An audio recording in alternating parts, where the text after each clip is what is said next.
Well, let's first of all get your idea of what you are gleaning from the state of the mining industry there, and what it tells you about the global economy. Well, the conference has just begun, but I got a sense that people are feeling relatively positive. Obviously, there's been a recovery from some of the downturn a couple years ago. They know there was a lot of capital investment in the past, but they feel they're getting some of the fruits of it now.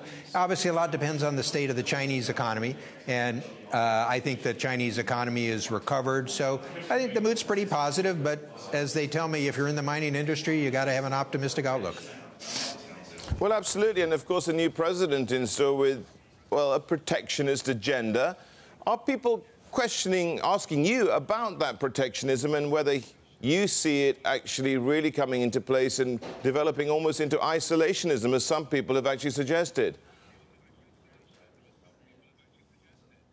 Yeah, there's obviously a question about the U.S. role, economic, security, other issues. And, Trump has unsettled a lot of people about the role the U.S. has played over some 70 years in helping to develop that system with allies like Australia.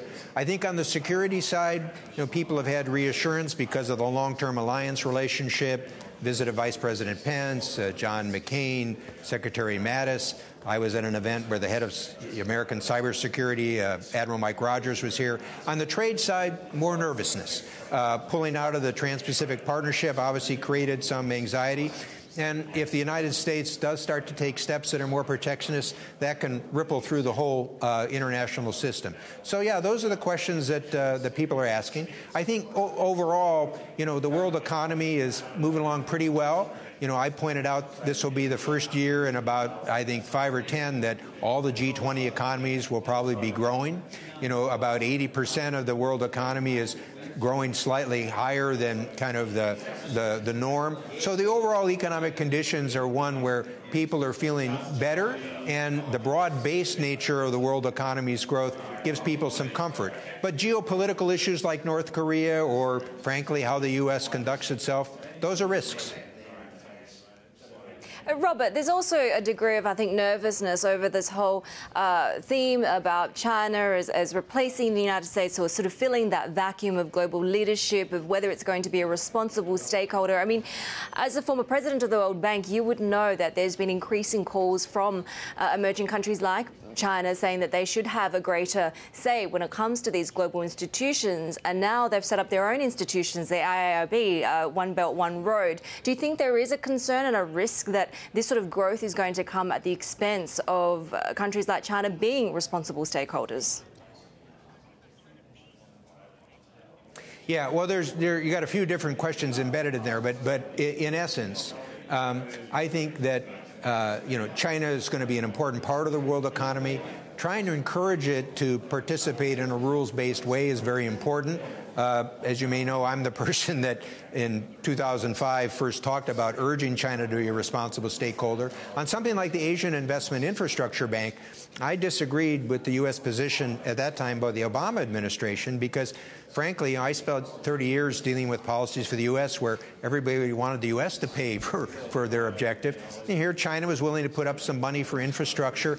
The big issue was, what would their rules be in terms of transparency, anti-corruption, good governance? And frankly, the head of the Asian Investment Infrastructure Bank, Jin LeQuint, went to some former people from the World Bank to try to get it right.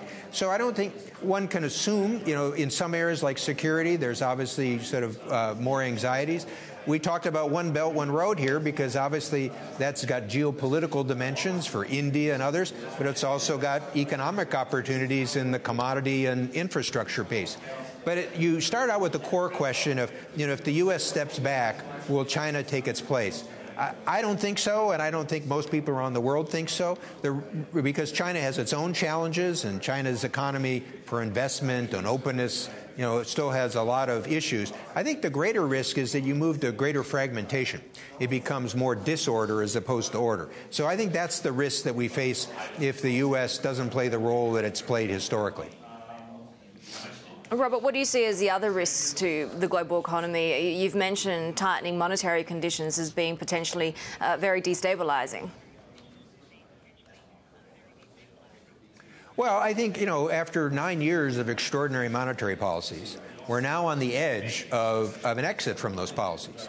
But financial markets have very little priced-in expectation for interest rate increase. So you saw about a month ago when a few of the major central bank heads just started to reference the fact that this was going to have to change, and markets took a little bit of a pop up. So I think the central bankers have to walk a very fine line.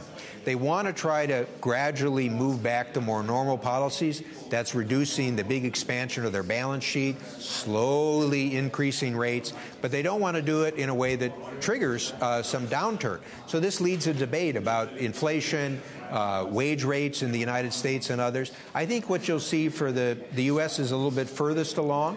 I think the Federal Reserve will proceed cautiously, but it's going to continue to try to kind of gradually increase rates and reduce the balance sheet.